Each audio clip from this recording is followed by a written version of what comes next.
남쪽에는 비가 제법 많이 오는 모양이네요. 남쪽 지방에서 비가 펄펄 내려옵니까? 이 표현이 재미있네요.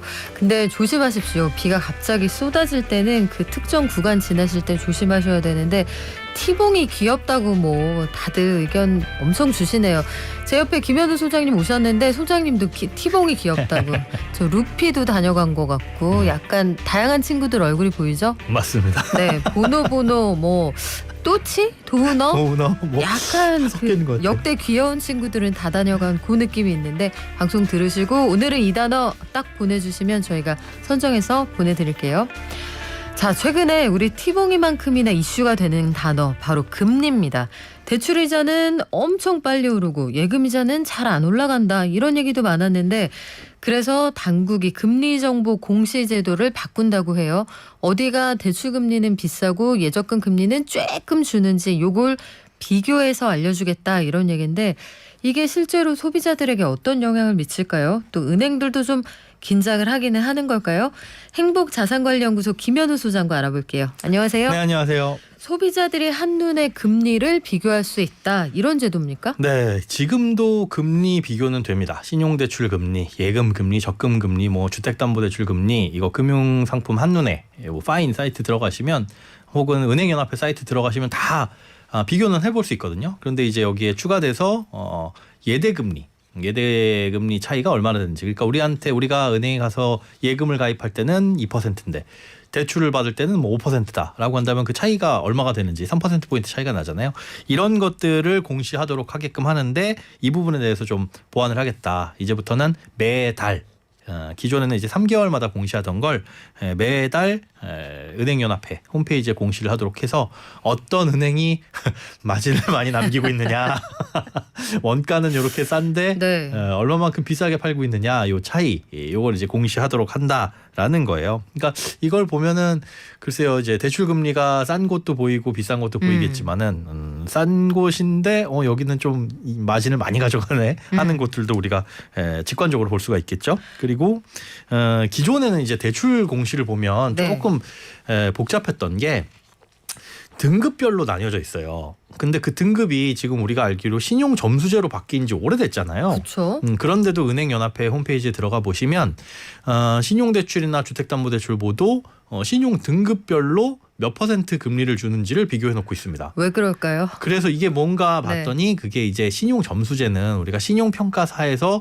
우리 개인을 평가하는 데 있어가지고 등급이 없어진 거고 은행에서는 신용 평가사의 그 정보를 받아다가 자체적인 그 모델을 적용을 해가지고 등급을 매깁니다. 그러니까 신용평가사에서는 1000점 만점짜리 점수를 받아와서 은행에서는 이분의 뭐 실적이라든지 뭐 연체 정보라든지 이런 것들을 가미해서 자체적으로 10개 등급을 나누는 거죠. 그러다 보니까 A은행에서 나누는 등급 기준하고 B은행에서 나누는 등급 기준이 다를 수가 있잖아요. 그러니까 A은행에서 2등급이라고 하는 그 등급이 B은행에서는 1등급일 수도 있는 거고 그러다 보니까 이게 정확하게 비교가 안 되는 거죠. 네. 그래서 이거를 사람들이 직관적으로 또 이것도 알 수 있도록 하기 위해서 점수제로 점수별로 나눠가지고 몇 %부터 몇 %까지 금리가 나온다라는 거를 이렇게 공시를 하겠다. 이렇게 바꿔야겠다는 거죠. 네, 오늘 소장님 오시면은 제가 요거는 꼭 물어봐야지 했던 게 네. 예대금리 차가 얼마인 걸 알려주는 게 네. 소비자들에게 실질적으로 도움이 되느냐 저는 이게 좀 궁금한 게 글쎄요. 대출 금리가 합리적으로 산정이 되느냐 이런 것들을 알려주는 게 더 도움이 되지 않아요? 정답입니다. 사실 저도 그렇거든요. 우리 지금 공시하고 있는 여러 가지 제도들이 많이 있어요. 네. 근데 이 목적이 사실 그거잖아요. 이 예대금리를 공시하는 이유는 그냥 은행들 어떤 은행이 많이 남겨 먹습니다. 소비자분들 이 은행은 좀 안 좋게 봐주세요. 이게 그러니까 아니라 비난의 목적이 아니잖아요. 그렇죠. 어떻게 보면 그걸 공시함으로 인해서 은행들이 조금 눈치가 보이게끔 만드는 그래서 예금 금리는 조금 올리고 대출 금리는 낮추도록 하는 게 목적인 것 같은데 이게 정상적으로 그럼 작동을 해서 소비자들에게 유리한 방향으로 흘러갈 것이냐 요건 또 별개의 문제거든요. 이게 우리가 지금 공시되고 있는 다른 제도들을 보면 외식가격 공표제라고도 있어요. 이게 뭐냐면 전국의 매장 일정 규모 이상의 매장을 갖고 있는 프랜차이즈들이 일주일 단위로 혹은 한 달 단위로 가격을 얼마나 올렸느냐 김밥부터 시작해서 뭐 치킨 다양한 종류들이 가격이 공시가 됩니다. 그게 이제 농림축산식품부 홈페이지에 들어가 보시면 이렇게 공시가 되는데 그 목적이 그거예요. 물가가 하도 많이 오르다 보니까 이렇게 물가 오르는 상황에서 어디가 많이 올리는지를 정확하게 소비자들이 알게끔 하자. 인 것과 그다음에 또 배달 가격 공시제라고 있죠. 어느 배달 업체에서 배달 요금을 많이 받는다라는 거. 그런데 사실은 이게 실생활에 도움이 되느냐 안 되느냐를 놓고 의견이 분분했거든요. 그래서 외식 가격 공표제도 사실상 지금은 폐지가 돼 버렸고요. 네. 몇 달 만에. 결국은 우리 소비자들이 현장에서 느끼는 건 최종적인 소비자 가격으로 느끼는 거잖아요. 이거를 공시해 놓는다라고 한들 그걸 가지고 비교해 볼 수 있는 그거가 될 것이냐.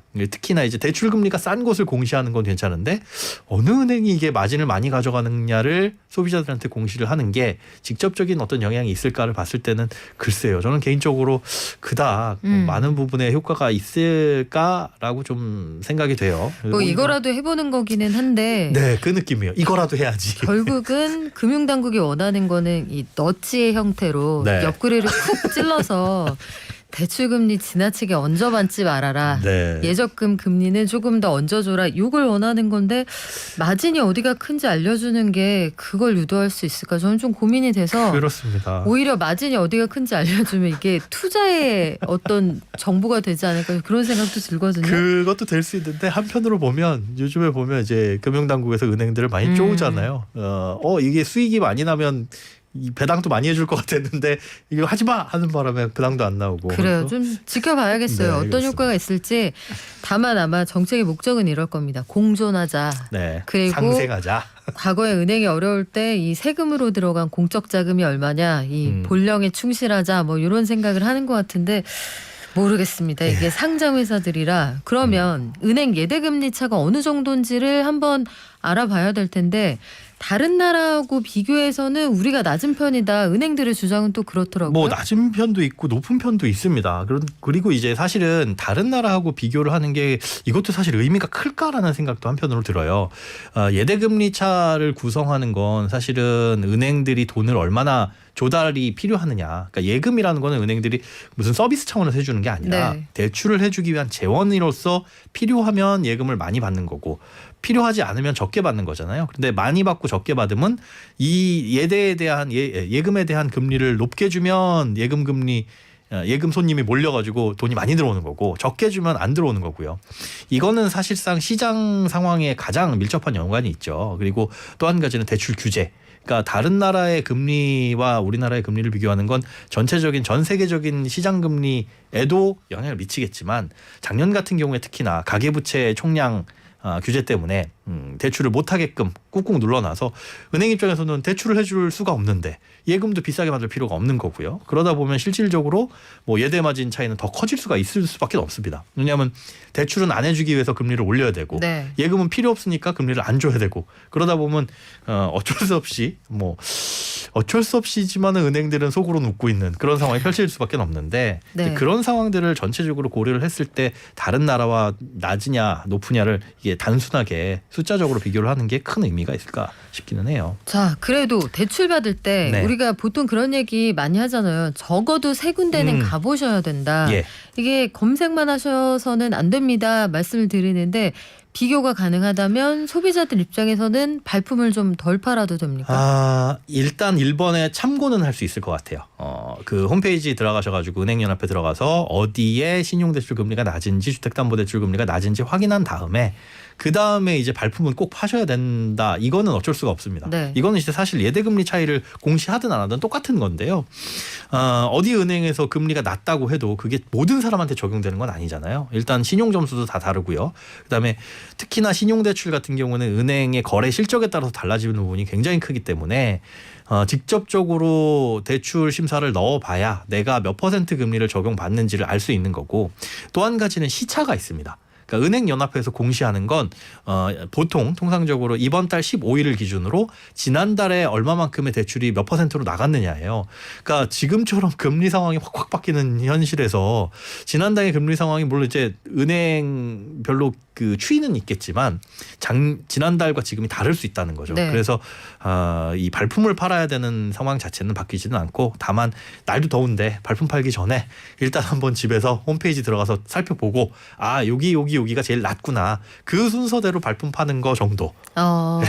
그냥 안 가도 되는 데를 먼저 지우는 그런 용도로 사용하실 수 있겠네요. 그렇습니다.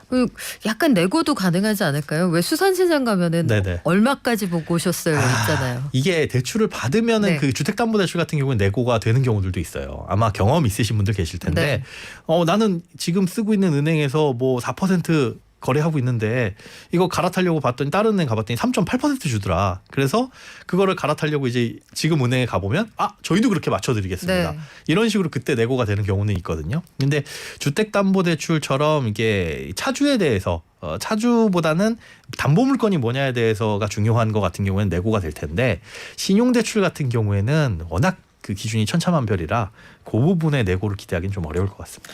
근데 작년에 네. 기억을 떠올려 보니까 대환대출을 하는 플랫폼을 만들겠다는 얘기가 있었던 것 같거든요. 그렇죠. 근데 이거 하다가 말았는데 일단 이거 왜 하다 말았습니까? 이게 사실은 은행의 반대가 굉장히 컸었죠.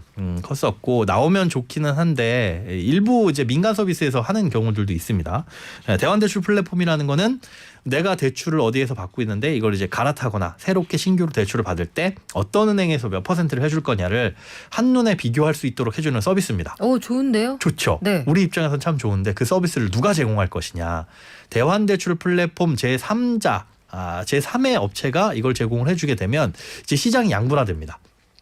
제품을 만드는 곳과 제품을 판매하는 곳, 중개하는 곳. 제조업체랑 유통업체가 나뉘네요. 그렇죠. 그렇게 되면 은행 입장에서는 굉장히 불만이 커질 수밖에 없는 게 리스크는 우리가 다 감수하면서 우리가 상품을 만드는데 그 중간에서 요거 비교만 해주고 가져가는 업체의 수익이 훨씬 더 앉아서 그냥 손 안 대고 코 푸는 정도로 가져갈 수 있다. 이럴 거면 우리가 만들겠다라고 이제 은행 쪽에서는 당연히 나타날 수가 있는 거고요. 근데 은행이 누가 주도적으로 그걸 만든다라고 한다면 이게 은행끼리 간에도 사실은 협조가 필요한 부분인데 그런 협조들도 어렵고 현실적으로 뭐 규제의 장벽도 있지만 그것보다는 이제 각 금융기관의 이권이라든지 뭐 현실 이런 부분들이 훨씬 더 적용이 많이 된 거죠. 근데 지금 거의 모든 산업이 그렇게 재편되고 있지 않아요? 제조하거나 제공하는 서비스 맞습니다. 업체하고 이걸 실질적으로 소비자 접점을 만드는 유통업체하고 분명히 나뉘고 있는 것 같은데 어찌 됐든 네. 이런 전반적인 개혁 혹은 규제의 움직임이 은행들을 좀 움직여야겠다 이렇게 조급한 마음을 느끼게는 하는 것 같아요. 대출이나 맞습니다. 움직임이 있다고요? 대출이나 움직임이 있는데 이것도 좀 자세히 살펴봐야 될 게 있어요. 일단은 금융당국에서 한번 쪼았죠. 너희들 이제 예대마진 너무 큰 것 같으니까 금리를 낮추는 게 어떻겠느냐. 라고 좀 굉장히 근데 강하게 얘기를 했죠. 네. 이걸 두고도 말이 있었는데 일단 그 때문에라서라도 이제 은행들의 주택담보대출 금리가 최상단 금리가 조금 낮아지긴 했습니다. 이게 전체적인 평균 금리가 낮아졌는지 어쨌는지는 좀 분석을 해봐야 되는데 일단 은행에서는 대출 금리를 얘기할 때 밴드로 얘기를 하잖아요. 우리 은행에서 대출을 받게 되면 뭐 2%에서 5% 사이입니다.라고 했을 때 이 최대 5% 요게 조금 낮아지긴 했습니다. 최상단 금리가 낮아지긴 했는데 실제로 그럼 최상단 금리를 적용받는 분들이 어떤 분들이냐 보면 아무런 우대 금리를 적용받지 못하는 경우. 뭐 보통 우리가 우대금리 받는 게 급여 통장을 은행으로 바꿔주세요. 혹은 공과금 이체해주세요. 신용카드 사용해주세요. 뭐 적금 한 10만 원 가입해서 네. 이런 것들인데 그런 것들을 전혀 적용받지 못했을 때의 금리가 최상단 금리거든요. 근데 그게 낮아진 게 현실적으로 낮아졌나? 요것도 한번 살펴봐야 되고 그다음에 또 한 가지는 주택담보대출 금리는 살짝 낮아지는 모양새를 보이고 있기는 한데 신용대출은 오히려 올라갔습니다. 그래요? 예, 주택담보대출에서 못 채운 수익을 신용대출로 채우려는 움직임이 보인다라는 거. 항상 정책 위에는 대책이 있군요. 그렇습니다. 빠져나갈 구멍이 있다는 네. 거죠. 실제로 보니까 5월 한 달 동안 5월에 이 1금융권의 신용대출 금리가 평균 5.78%예요. 근데 이게 작년 대비해서 2.09%포인트 올랐거든요. 굉장히 많이 올랐죠. 그런데 네. 그간에 뭐 기준금리 올랐으니까 시중금리도 올랐으니까라고 생각을 할 수가 있는데 요 기간 동안 저축은행의 신용대출 금리는 오히려 떨어졌습니다. 작년보다. 그건 왜 그럴까요? 이게 그러니까 역전되는 거죠. 저축은행 같은 경우는 어차피 오실 분들이 오는 거고 1금융권에서 대출이 안 되거나 한도가 막혀 있거나 이런 분들이 찾아가잖아요. 신용 등급이 낮거나 신용 점수가 낮거나. 근데 은행 같은 경우에는 사실상 주택담보대출과 신용대출과 판매하는 상품들이 여러 가지 이제 늘어놓고 팔 수가 있었는데 그중에 주택담보대출 금리의 상한이 낮아지고 약간 이 영향을 받다 보니까 풍선 효과인 거죠. 그러면 조삼모사 아니에요? 결국은 조삼모사입니다. 그래서 이런 것들을 전체적으로 다시 한번 들여다볼 필요도 있고 이렇기 때문에 이제 금리 왜곡 현상이 일어난다. 이러면 이제 정책적으로 뭔가를 판단하기도 조금 어려운 상황이 벌어질 수도 있는 거고요. 그러면 현장에서 실제로 이 대차 대조표를 좀 계산기 두들겨 봐야겠네요. 두들겨 봐야 됩니다. 그러니까 어디서 얼마를 내리고 실질적으로 어디서 얼마 올렸느냐. 신용대출 관련해서는 한도를 늘려준다 외에 구체적인 얘기가 없었거든요. 맞습니다. 자, 오늘도 김현우 행복자산관리연구소장님이 아니었으면 모르고 지나갈 것들 싹싹 정리가 쏙 됐네요. 지금까지 행복자산관리연구소 김현우 소장이었습니다. 고맙습니다. 네, 고맙습니다.